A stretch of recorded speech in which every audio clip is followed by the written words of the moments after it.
Good morning and welcome to Uganda First, a program that we hope is instilling patriotism in Uganda. It is brought to you by the National Secretariat for Patriotism Corps in the Office of the President. We are back with a conversation about patriotism where we reflect about our devotion and support to our country. Previously, we talked at length about the ways in which we can express our patriotism through doing good for self and community, telling the children about our history, aggressive marketing of the good things we have in Uganda, through music and several other ways. Today we look at how art and culture can shape patriotism. The art we're going to talk about is that usual application of the human creative skill and imagination in a visual form that depicts beauty or emotion. It can be a drawing, a painting, or sculpture. For culture, we mean the ideas, customs, and social behavior generally that is particular to a group of people or a society. Remember, we are a multicultural country with over 60 ethnicities. And on this show, we have always said that each one of us in their culture can express and promote patriotism. Talking about art, I have a great talent here with me in studio, the prolific and painter and sculptor, Associate Professor George Cheyune from College of Engineering, Design, Art and Technology, Makerere University. Good to have you, sir.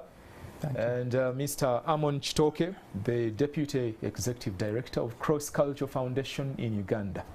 He's here with us and always on point about culture as a necessity for human development. Good to have you. Thank you. Thank you for creating time to come on this show that is brought to you, our viewers, by the National Secretariat for Patriotism Corps. Professor, how is university? We are doing well. We are in exams and we are completing them, I think, this weekend. Things are moving smoothly. And students will have a break after that? Yes, but a short one and return. A short one. Yeah. It should be. There is a lot of content to cover. There's so much to catch up with. Yes. Okay. Yeah. Remind me, the Margaret Trowell School of Industrial and Fine Arts is under this college? College of Engineering, Design, Art and Technology. They were merged. Yes. Yes, we married. We are, with technology. How long has it taken? 2010 is when it happened. Oh, quite Yes. some time. Yes. Quite some time. Mm. Cross Culture Foundation, I know you're doing a lot there to preserve, promote culture. I think things are going on well. The pandemic hasn't affected you? Well, it has certainly had a toll on most of us, all the sectors, and particularly the culture sector has had some hiccups, especially the creative industries. You know that it is only after 2 weeks when schools open that the creative industries are going to go back to business. So that is when performances will come back, including exhibitions? Yes, I think. Okay. Yes. Okay. So we're looking forward to them. All right, Professor, are there any notable architectural monuments or works of art that a regular citizen like myself can identify with? We can start from there before we delve into the topic. Oh yes, the most common one and perhaps one of the oldest artworks is the Uganda Independence Monument. The Independence Monument. Which is right there in the Kampala Park. And it has so much in it in terms of information. It is in terms of its imposing presence in that place, and in terms of what it teaches us and informs us about patriotism in our country. Yes, indeed. Do people understand it? I know it is one of the commonest. Yes. I have seen it on our currency notes. Yes. I have seen other artists using it in different ways, but do people understand? And are we supposed to understand art anyway? I'm told artists are supposed to be. Art is an integral part of our living. You know, you dressed up in a suit. This is already art. You feel, yes, it's already art. And you can call it applied art, but nonetheless it is art. And the question asked is, do they understand that monument? Maybe yes and no. Some see it and they recognize it. They see a feature there that is about a human condition. That's about history. That's about us as Ugandans. And the fact that that object, that artwork, is also on our banknotes, so that means they see it all the time, every day.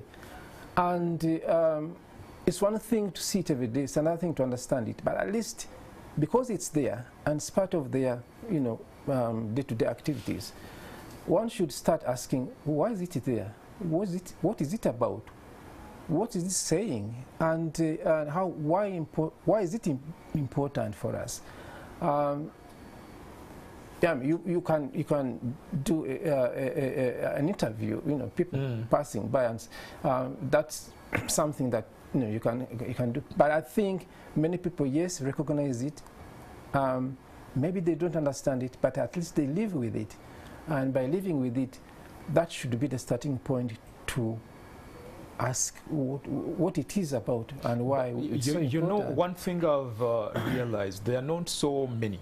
Yeah. You might correct me, but such monuments are not so many. I know of recent another one of Sir Edward Mutesa was put right in the front, in the middle of the roundabout. Yes. It's human size, and most people do not know why it is even there. Yes, there are not many, but has it got a link with the way we appreciate, the way we consume art?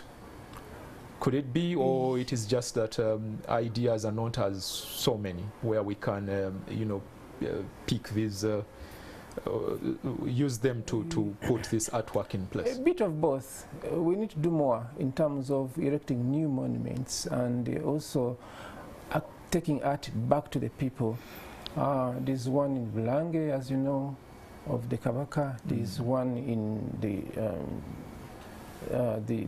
Kolo Airstrip, and quite a number of them.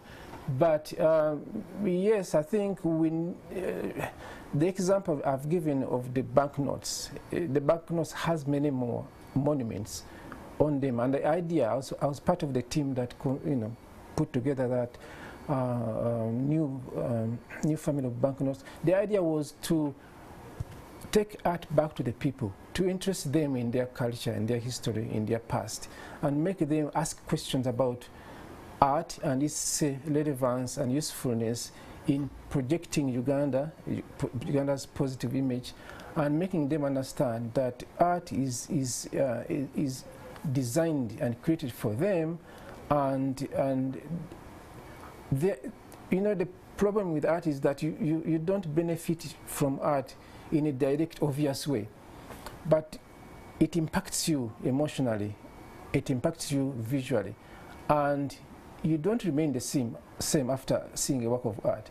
And later in life, you realize that how important that object or that art was, when you don't even know how that even happened. So people tend to ignore, to neglect, or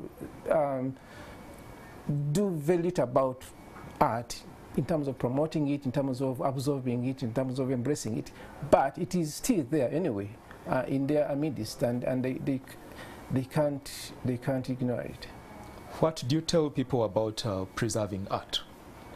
Well, it is part of culture. Yes, art is certainly part of culture, and is something we rally around in times of tribulation, and in times of happiness. When, for example, we are celebrating the Independence Day, we rally around the flag of Uganda, and that is an artistic piece. When we are celebrating any ceremony, there is normally a symbol that comes from art that we rally around, and that is for Uganda as a collective. But as you mentioned rightly at the beginning, Uganda has multiple ethnicities, each of which has a symbol or a set of symbols that are actually associated with that ethnicity. You say it, this is obviously from this part of the country. Yes. Okay. If you see a white cock, you will possibly know that this is for the Mahdi. And if you speak to a Mahdi person, they will tell you that a white cock is for punctuality, and a Mahdi person is supposed to be punctual. And if you collect all these different symbols from the 65 plus ethnicities. That is what forms the idea called Uganda, the beautiful idea with diversity. And that diversity is what makes us stronger in the perspective of the Cross-Cultural Foundation of Uganda, where we work. We think that our diversity should be used as an aspect of strength rather than as something that should keep us apart. I am seeing a lot of artwork that needs preservation, that needs to be protected. I know of houses in this country, Kampala specifically, that have a lot of history around them. They have a lot of stories, you know, stories of our patriotism, stories of our support for country. Yes. And I keep wondering, is CCFU aware of this? Of course, we are very much in in they are, what are they doing about it? Thank you. Of course, we are very much into that conversation of having aspects of art, particularly vested in historic buildings of our cities, protected to the extent possible. We are in Kampala because Kampala has had a face right from its beginning. We are in Entebbe because Entebbe has had a face, which means a lot to this country, and much of that is vested in the historic buildings, whether it is the former LegCo buildings, the National Secretariat, the building that currently houses the Ministry of Agriculture in Entebbe. Then there are even those aspects that are not particularly buildings. There is an independence tree, the Freedom Tree, which used to be the Freedom Tree. When you are entering Entebbe town, there is Total, and then there is what serves as a market. I've seen some space there. Yes, that space has a tree which is the independence tree. When we were agitating for independence, it served as the Freedom Tree because people gathered there to express their agitation for, yes, and to demand for independence. So then it was the Freedom Tree, and later it became the Independence Tree when we attained independence in 1960. I liked the attachment people of Jinja had with those mivule trees that were cut down a few days ago. Unfortunately. And I think the person could be in police custody or something. They raised alarm, they were so concerned. And I was like, yes, we're starting to get there. People are appreciating this. The incident really bleeds the heart of CCFU that we are losing such aspects. And we are doing our best to try and the remaining ones are protected. In Jinja, powerful stories. Yes, in Jinja we have had some news that about 100 buildings are under threat because after becoming a city, we try to modernize in the sense that we understand what modernity is, and therefore we condemn some of the very important aspects of our towns, of our cities, and we want to build and go in the sky. But so that they are condemned by the authority. I don't think on technical terms, on maybe aesthetic terms, in terms of the interpretation of those who have condemned them. But we are also glad that the authorities of Jinja are listening to us and other people who want to. So when you identify something like that, do you go and get a budget for it, try to repair it, try to modernize it? What do you do? The Cross-Cultural Foundation of Uganda can only do so much in resourcing the protection of historic buildings. Okay. But we also, our approach to work of protecting culture is in 3 ways. We do a knowledge generation, we do intervention implementation, and we do advocacy. Okay. First of all, we generate knowledge. What is it that we are trying to protect? Why should the Independence Monument not be why shouldn't it be taken away? If it's the clock tower, why shouldn't it be taken away? What is it? Clock tower went just like that. Well, unfortunately. Then it is a story now. The second approach is to implement interventions in the ways that we can If it is putting a plaque, we have put some plaques on historic buildings to try and tell people that, well, this is something of national importance, this is something that has our identity, so let's respect and protect it. That is a small intervention to raise awareness. But when it is a mega project and we cannot finance it, then we advocate. Okay. And say, okay, currently we have the Watoto Church building, the building, yes, the Watoto Church building. There is the former Norman cinema, is it? Yes, that is it. So we have heard of some information that there is a move to upgrade it, and we are saying that it is important to think about it as a monument that needs to be protected because of the story behind it, because of the memories that it holds for Ugandans, and because of the pride that we have in it. I hope the owners can listen to you on that. We too hope so. We too hope so. Professor, you're a student of African art, the history of African art. You've researched extensively about it. But when we come to Uganda specifically, how has art changed the political space, if it has ever? Well, that's a hard one. Yeah, I know of past newspapers where cartoonists were very aggressive, you know, speaking to the powers that be. Right, yes, exactly. But I don't know in the line of the art you do, you know, the painting, the drawings. I think it has happened. What has not happened is the documentation of art that has criticized leaders, for example, past leaders. The period of Amin, for example, was very vicious. It was very, it was really brown politics, if you want to call it that. And the artists created work which criticized leaders of the day, and they couldn't be direct, of course, as you know, because of the the times they were living in.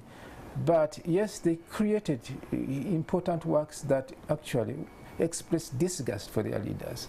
And what has not happened well enough is to document this work and bring it to the attention of the public and people who need it. So yes, cartoons of course have done a very good work in bringing to the front, to the fore, the issues that are important and need to be looked at for taking the country forward.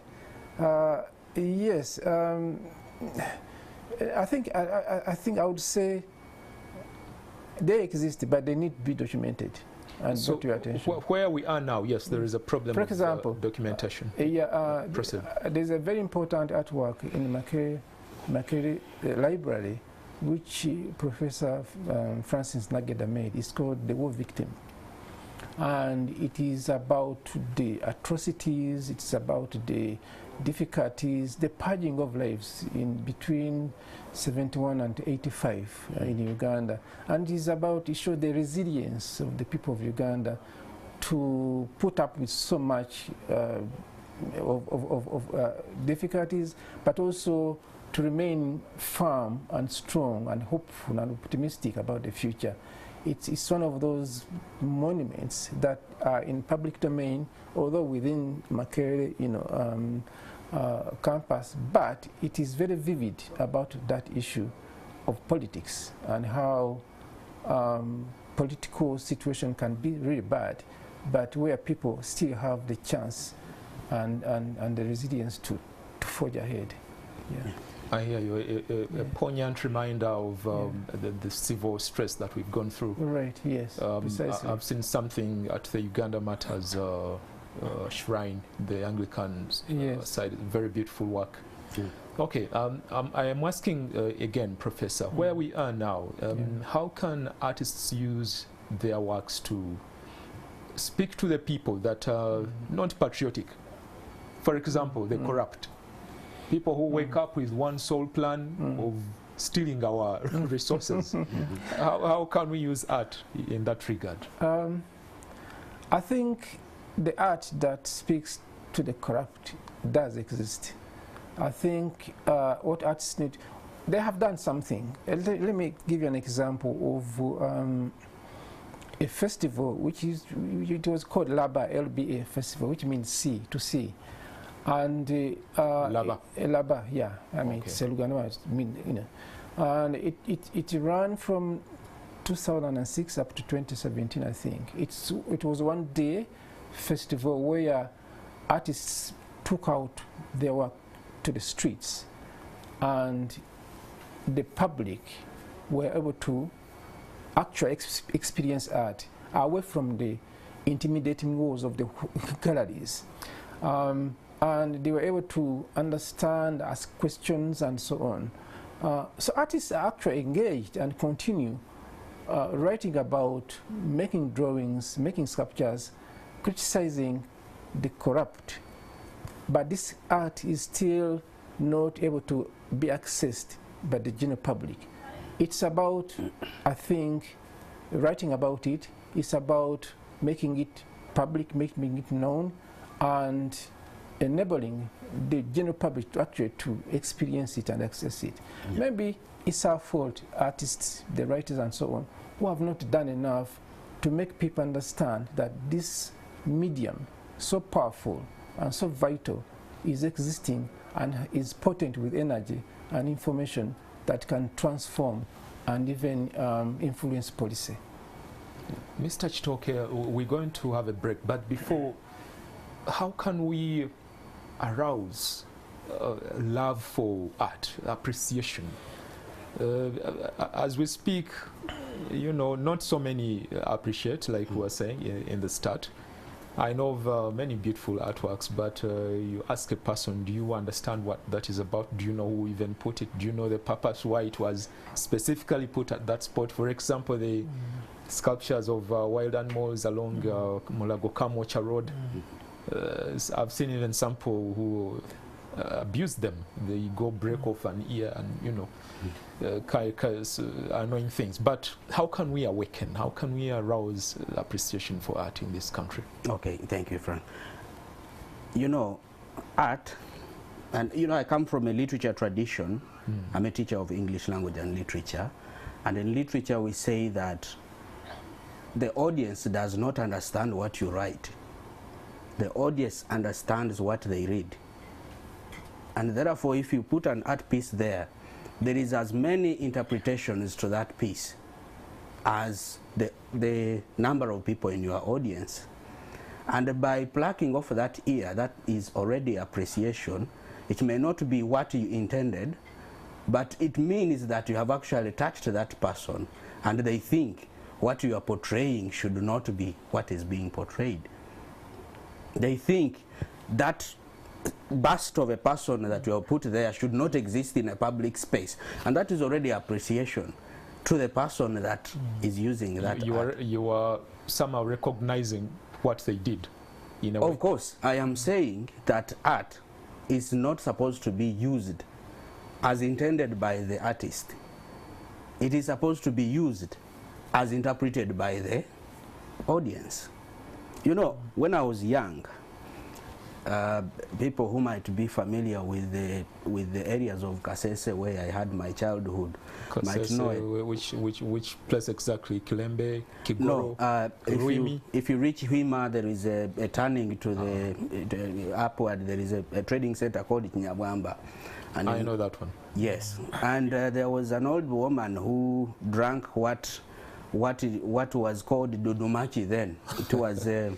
It was a toxin that we used to use for preserving maize before planting it so that it is not eaten by termites.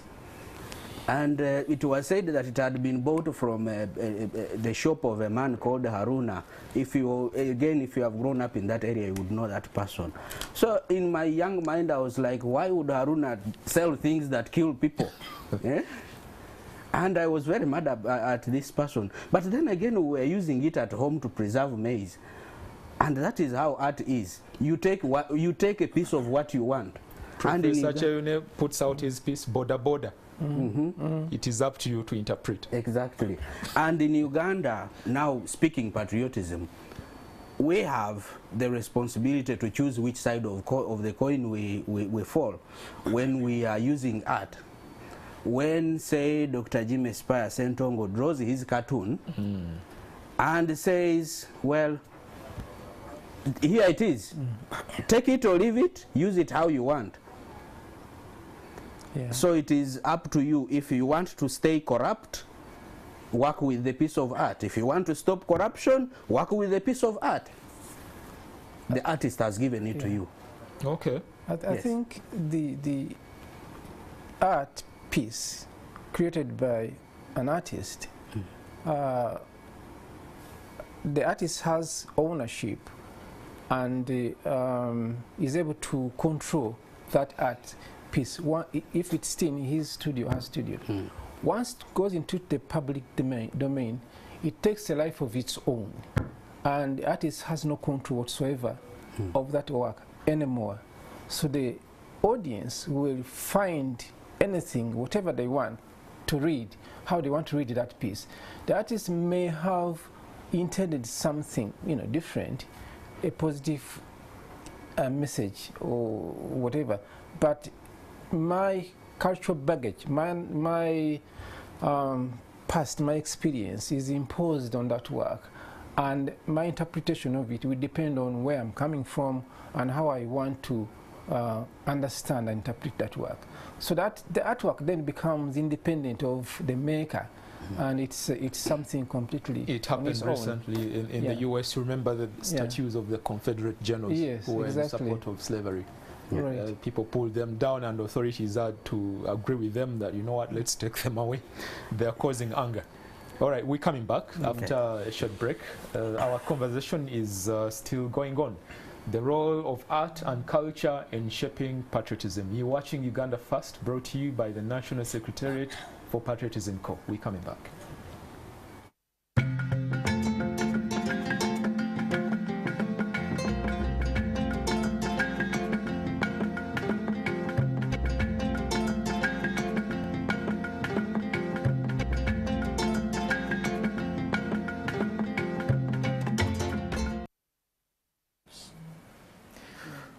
Welcome back from that short break. You are watching Uganda First.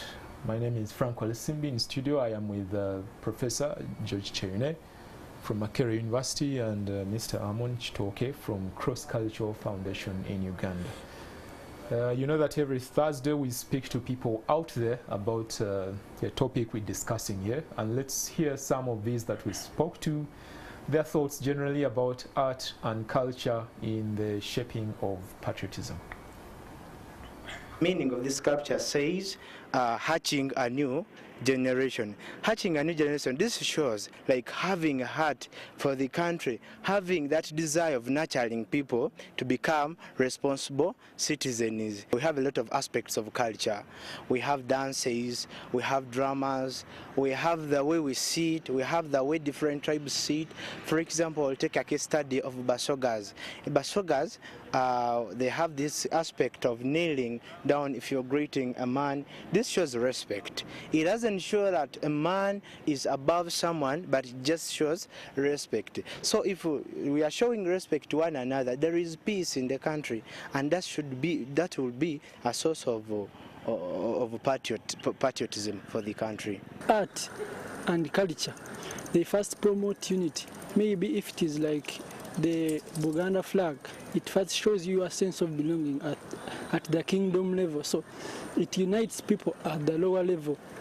So, and after uniting them, then we become patriotic as a whole nation. And then art like the Uganda national anthem, when you sing that national anthem, it has a message in it because there is what was sung about. You realize that Uganda is a part of Africa. It has fertile soils. It has the that fresh water. So it is going to first show you what you have in your country, and after knowing what you have in your country, you protect it, you utilize it, and then in the end you are united. I believe that the more we we create art that reflects the kind of people we are and reflects the culture that we have. I believe that the way we dress as the Baganda, I believe that the identity that is portrayed through the way we dress, the way people make up, the face painting, it gives them an identity for the nation, and it shows that they are proud of who they are.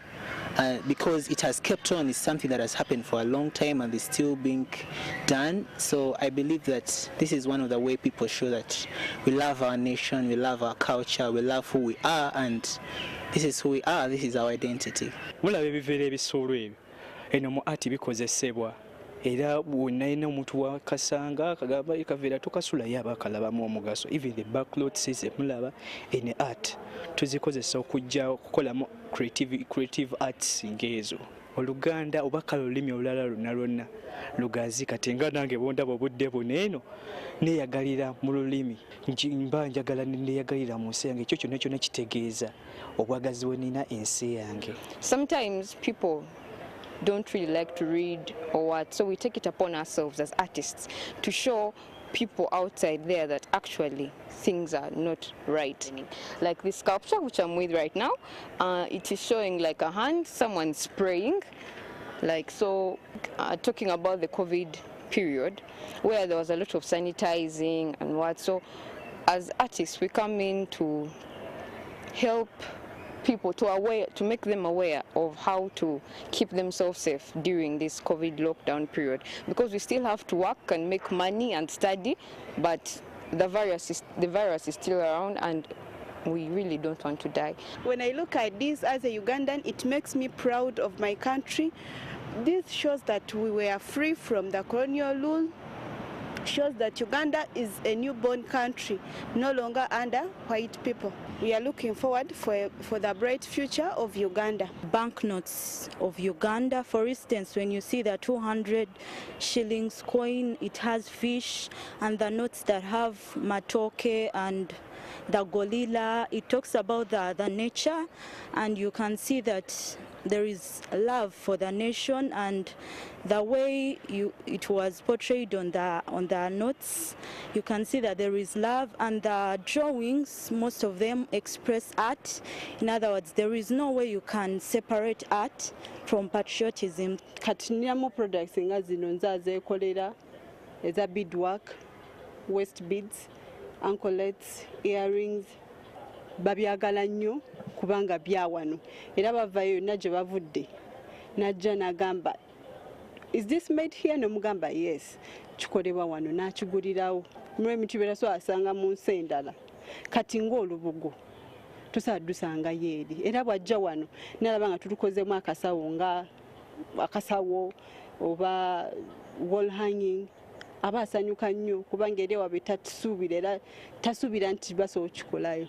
Kati ebyabazungu yes birungi naye kati naffe tulina okwagala ebyensi yaffe kuba nabo baagala ebyabwe. The fashion designers are using textiles to make different clothes, and also they contribute to the economy in terms of sales. They've made us not forget about our past monuments along the Kabaka and Jagala, and those sculptures will show the different totems that most people have written about it. Have written about the totems, and on the other hand, they've also helped us to know more about our totems. TUNA uses the border as a reflection of the surviving in Kampala.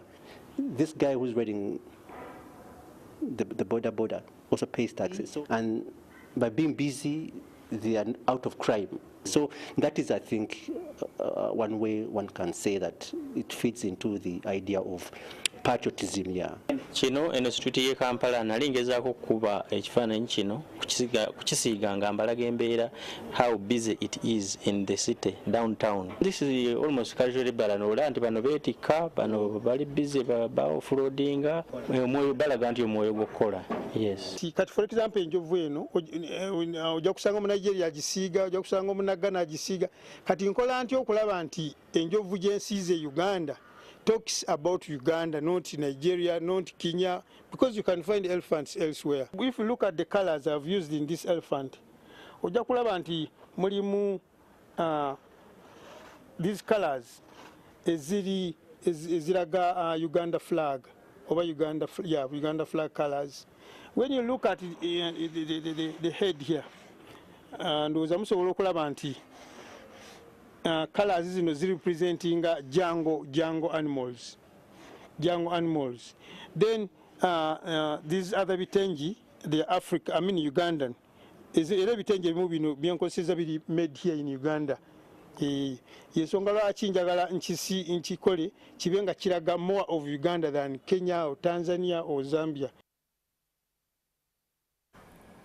I like the Ugandan elephant. There's a lot that is speaking about Uganda. Right. You have any comments about that? I've seen many art students. I think you've interacted with them before. Yes, actually, I think we need to be reminded that artists have examined, have analyzed, have looked at their environment. And when they make those artworks, they are a reflection of what they're experiencing as Ugandans and what they are interpreting their Uganda to be. And their aspiration is visible in their work. And therefore, even the materials are materials that are readily available, like that elephant. I like the elephant very much. So then this art is about them, about us, about everybody. And because it's about us and from us, we need to embrace it. We need to be sympathetic with the content and the information load that is in there. And therefore, we should also learn to acquire art, by the way. So buy it from him, because when you do that, you'll be promoting Uganda, you'll be buying Uganda, but also you'll be strengthening your sense of identity, which is a hallmark of patriotism that we are discussing today. Have people, I have acquired a few pieces here and there, but do people go to these exhibitions and actually buy, or they stop at saying? You attend more of these exhibitions than myself. Well, that's what I wake up to do every day, actually, to try and first of all support our colleagues who are producing them, but also to try and interest those who would be the potential audience, and that is actually all Ugandans, to get interest in them. And I'm extremely happy with the president of this country, because every time he speaks, he will never finish his speech without referring to something from culture. Whether it is using a word, when he comes to Acholi, he will greet you in Acholi. That is appreciating culture. Appreciating that there is something in Acholi that makes you Ugandan. And that there is, even if it is one word, that is authentically yours. And language is in some way part of art, by the way. But now we are talking mostly about the visuals, the visual arts and the creative arts. Okay. But what I'm saying is, there is something every one of us can do to try and promote the arts as a Ugandan. And I wasn't. You can create. You can acquire or buy. Yes. You can promote. You can promote. And thank you very much, the National Secretariat for Patriotism course, for bringing us here to try and pass this message, because by doing that, you're doing your part, actually, in interesting this country in the arts. True. Yes. Are there thoughts from WhatsApp? Okay. All right, but that's our number, 781-277-01. You can send in thoughts or questions about this particular topic. Protecting things we call treasures, things that identify Uganda, it's largely a duty we've left to government. But how can Ewalusimbi down there in Gomba do about it? If there is something that is, identical, something that represents our culture, how can we go about it as, regular citizens? Professor? Yes, I think I liked the restoration of monarchies, because monarchies are a rallying point for loving our country, loving our culture, loving ourselves.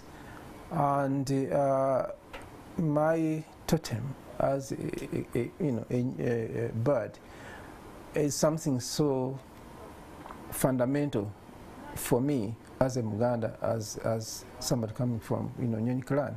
So how do I interest people to you start from there, as simple as that, by ensuring that my totem is protected and preserved.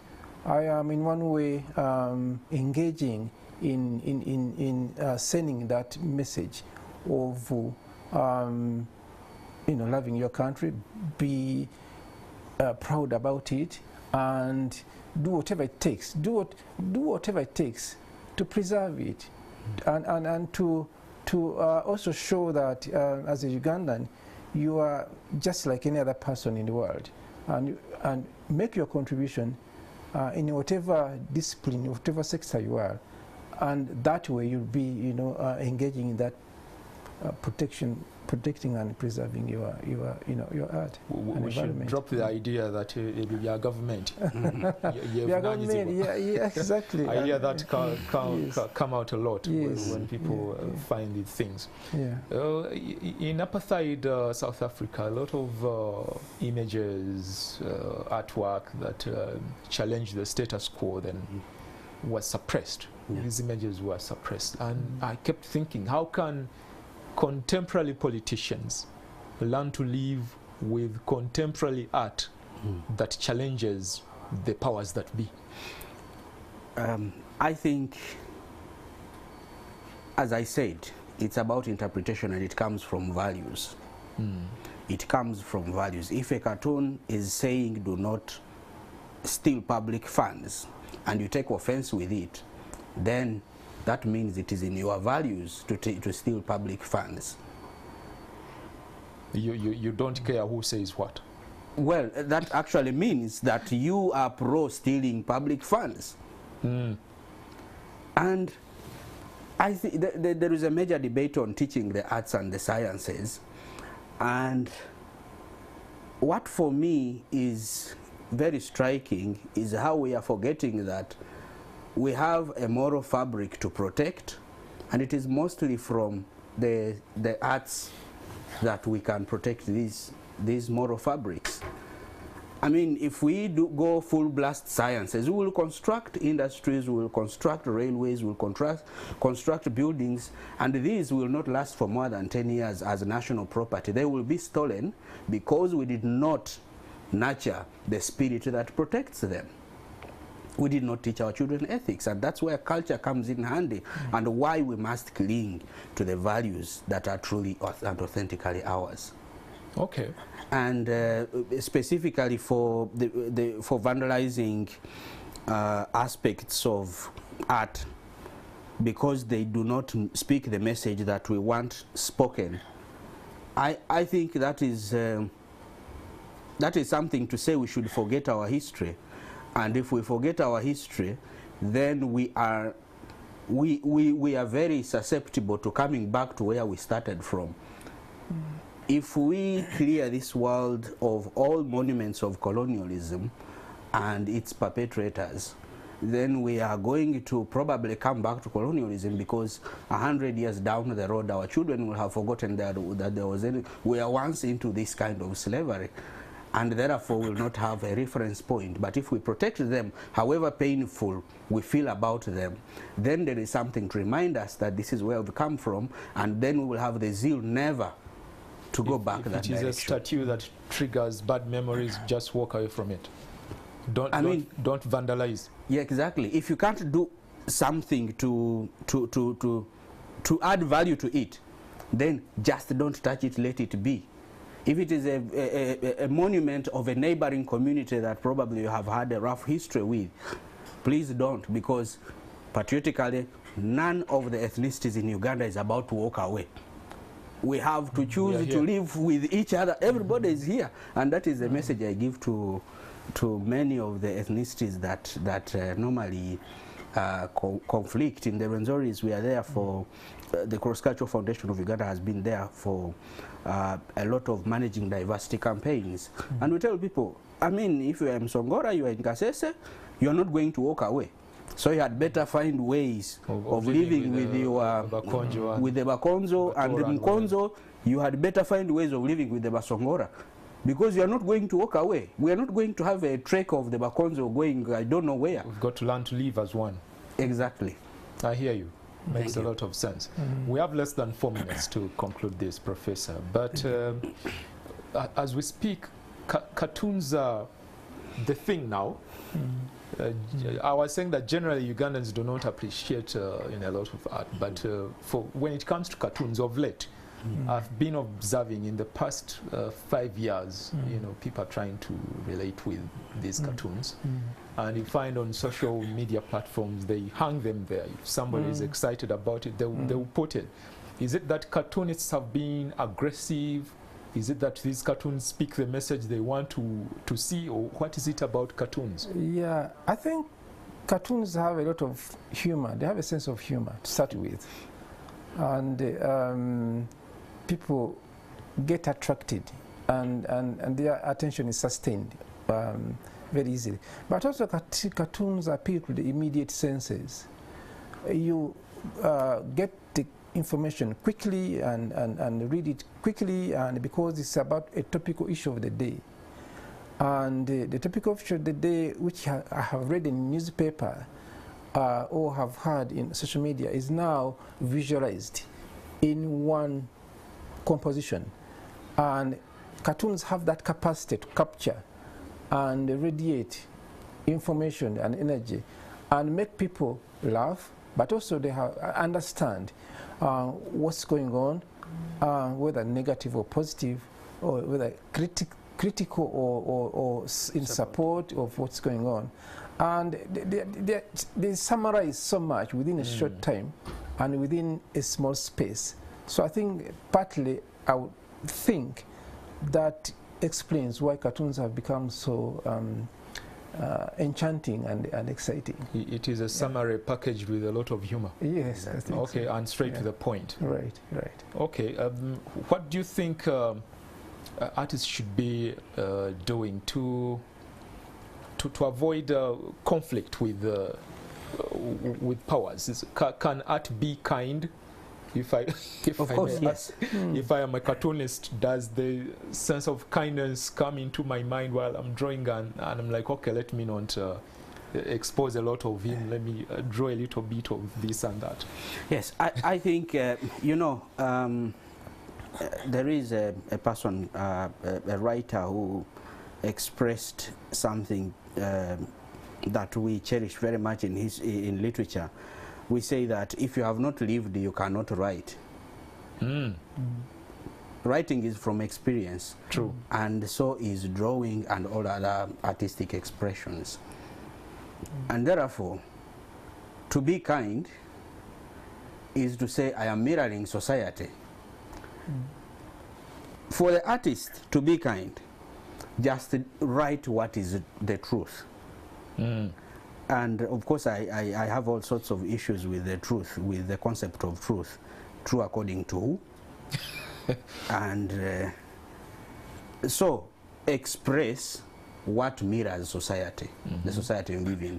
And most importantly, depict a value. As an artist, I'm not a professor of art, please.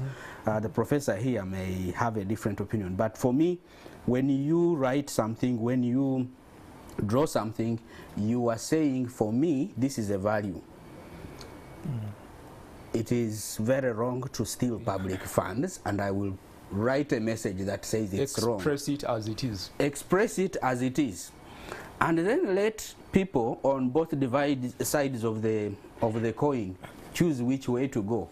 If you choose to take offense with me because I'm saying you should not, and no one should steal public funds, then then we understand also that is the value you cherish. I know in some quarters... You can also argue that yes, Professor. Cartoons tend to be critical, tend to be all the time on the offensive, okay?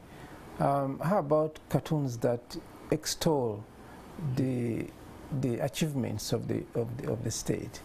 I have not seen many of those. Yeah, exactly. But I think perhaps we also need them to balance the picture. But of course, those that catch the imagination and make exciting news are those that tend to be critical of the status quo or the government, for that matter. And perhaps we need cartoons also that has the other side of the story. Yes. To sort of give a balanced sort of, picture and fair and balanced. Yes. Recently, I was speaking to Spire, Dr. Spire. Yes. Yes. I've read his books. I see his works, and Chris Ogon, and I'm like, you don't know what you're doing to people. Yes. With his cartoons. In some quarters, they are mad. They're actually mad. Yes. Right. And I think art is sending message in that way. You spoke of the war victim. I think they got the picture. Some viewers may not know what it looks like. Mr. Henry there is working. He right. That is the one. Right. That's it. The war victim. Okay, war victim. Yeah, it's an amazing piece of wood carving that by who is Professor Francis Nagenda. Yeah, and you can see the power and energy in that piece. And it is decapitated. It's an amputee, as you can see. Somebody lost a limb. And yet it is standing firm and strong to prophesize that there's a better Uganda. That even though we are, our limbs have been cut and so on, we can still move, and let us not give up at this stage. So it's in summary about resilience and optimism and hope, and it was done between 1981 up 1980. It took him a long time. It's nearly 40 years old. No, it's not that old. I think it was completed in 1990, in my view. Okay. Yeah, but what I'm saying is, it was a process. And also interesting, the story is that a tree fell down, blocking the road. And that road was leading to the art school. And the professor found it and sort of restored it. He got good material. And then, but it fell because somebody burnt grass on its feet. So that story itself also echoed what Ugandans were going on at that time. So what resulted from that is that fantastic art sculpture, which in fact, as I said, summarizes that period and also gives a sense of what artists experience and know and hope for their country. He lived, he told the story. Exactly. Powerful one. Yes. Thank you for the explanation. Right. Some thoughts from WhatsApp and then we call it a day. This is tiny. However, he says, thank you for the show.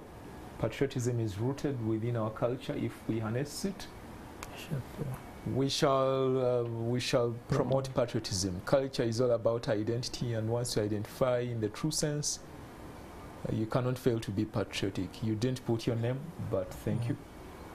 Nachimbugwa Christine Budo, thank you. We are so lucky as Ugandans to have a culture, heritage. Culture, did you want to write culture? But I think a lot needs to be devoted to young ones, especially those in urban schools, since much of the art they're exposed to is foreign, if we are to be patriotic through art. That's a valid point.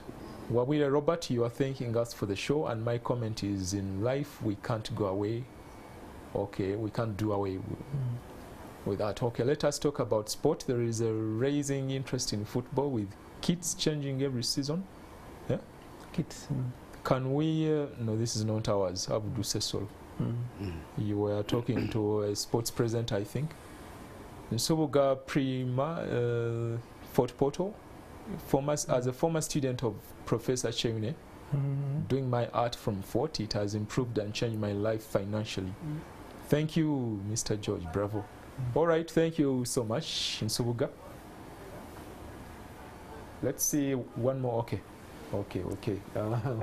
We have less than a minute to conclude. We are past noon. It's 5 minutes past noon. Any concluding remark, Professor?